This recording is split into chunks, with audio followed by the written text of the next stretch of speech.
যে কাপড়ে নারীদের নামাজ কবুল হবে না এবং এই কাপড়গুলোতে নারীদের জন্য নামাজ পড়া নিষিদ্ধ করা হয়েছে এবং তাদের জন্য হারাম করে দেওয়া হয়েছে। প্রিয় মা এবং প্রিয় বোনেরা আমার, আমরা অনেকে নামাজ পড়ি কিন্তু আমরা ঠিকমতো সতর ঢাকতে পারি না এবং এমন কাপড় চোপড় পরে নামাজ পড়ি যার কারণে আমাদের নামাজটুকু কবুল হচ্ছে না, অথচ আমরা এই বিষয়টুকু জানি না। প্রিয় মা এবং প্রিয় বোনেরা আমার, আসুন আমরা এই বিষয়টি জানবো। এক নম্বরে শাড়ি পরে নামাজ পড়া।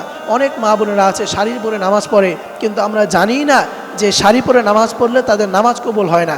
কারণ শাড়ি পরে যখন নামাজ পড়া হয় তখন এই শাড়ি পরলে পেটের কিছু অংশ, পিঠের কিছু অংশ এবং হাতের সম্পূর্ণ অংশ, বেশিরভাগ অংশই হাতের খোলা থাকে এবং এই ধরনের বিভিন্ন সমস্যা শাড়িতে নামাজ পড়লে হয়। এই জন্য এক নম্বর, শাড়ি পরে কখনো নামাজ পড়া যাবে না। আয়েশা রাদিয়াল্লাহু তাআলা আনহা থেকে বর্ণিত, আল্লাহ রাসূল সাল্লাল্লাহু আলাইহি ওয়াসাল্লাম বলেছেন, প্রাপ্তবয়স্কা নারী যদি ওড়না ছাড়া নামাজ পড়ে তাহলে তার সেই নামাজ কবুল হবে না।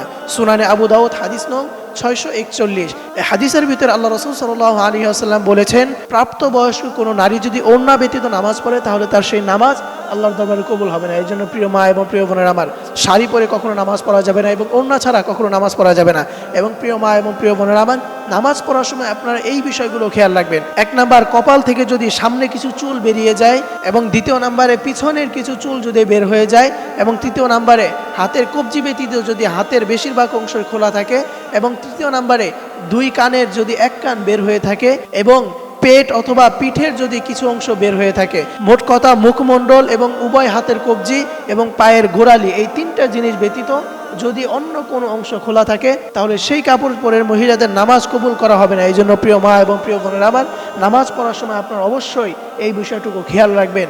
আল্লাহ রাব্বুল আলামিন মা বোনদেরকে সঠিক নিয়মে তাদেরকে নামাজ আদায় করার তৌফিক দান করুক। সকলেই পড়ি আমিন।